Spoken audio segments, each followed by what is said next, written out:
తాజా కూరల్లో వంకాయ స్పెషల్, అందులోనూ గుత్తి వంకాయ. ఎవరికి ఇష్టం ఉండదు చెప్పండి. Hello hi everyone, welcome to hello foodies. So ఈరోజు గుత్తి వంకాయ ఎలా చేసేయాలో మనం చూసేద్దాం.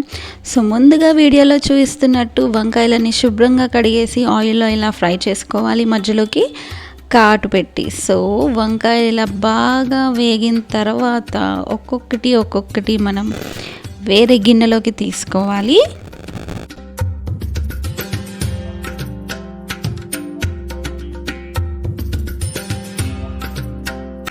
చూసారు కదా, వంకాయలన్నీ నిగనిగలాడుతూ తాజాగా ఎంత చక్కగా ఉన్నాయో చూస్తుంటేనే ఎప్పుడు తినేద్దామా అన్నట్టుంది కదా. సో అది అలా పక్కన పెట్టేస్తే ఇప్పుడు వేరే గిన్నెలో ఆయిల్ వేసుకొని సన్నగా తరిగిన ఉల్లిపాయలు, పచ్చిమిరపకాయలు వేసేసి వీటిని బాగా గోలించాలి. అందులోనూ అల్లం వెల్లుల్లి పేస్ట్ వేసి పచ్చివాసన పోయే వరకు వేయండి. అండ్ కరివేపాకు అస్సలు మర్చిపోవద్దు, పుదీనా, కొత్తిమీర కూడా ఇక్కడే యాడ్ చేసేయాలి. సో ఇది ఇలా అవుతున్న సమయంలో దాన్ని అలా పక్కన పెట్టేసి నెక్స్ట్ మనం గ్రేవీ కోసం ఏం చేయాలో చూసేద్దాం. స్టే ట్యూన్, ఎండ్ వరకు చూసేయండి. గుత్తి వంకాయ ఈజీగా ఎలా చేయాలో, టేస్టీగా ఎలా చేయాలో చూసేద్దాం. అందులోని కొంచెం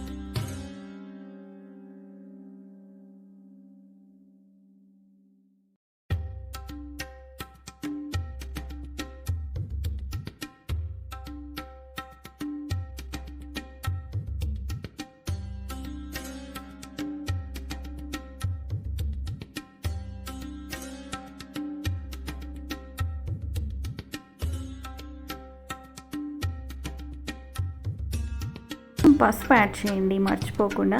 అన్నీ వేసేసి అన్నిలా మర్చిపోయారని ఉప్పు అంటుంది. సో ఉప్పు కూడా అక్కడే యాడ్ చేసేయండి. సో ఇదేంటి అనుకుంటున్నారా, పచ్చి కొబ్బరి తురుము, అందులోనే కొంచెం ధనియా పౌడర్ అండ్ నువ్వులు, పల్లీలు అన్నీ మిక్స్ చేసి ఇలా హాయిగా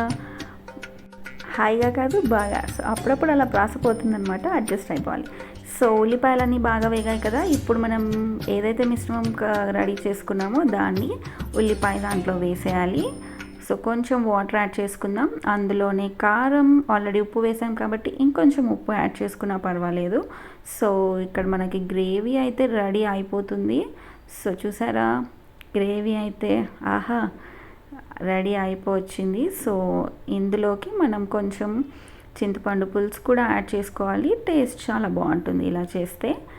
అండ్ చివరి ఘట్టానికి అయితే మనం రాని వచ్చేసాం. ఇప్పుడు ఏవైతే వంకాయలు వేయించి పక్కన పెట్టుకున్నామో వాటిని ఇందులో యాడ్ చేసేయాలి. అంతే అండి, చాలా సింపుల్ అయిన గుత్తి వంకాయ రెడీ.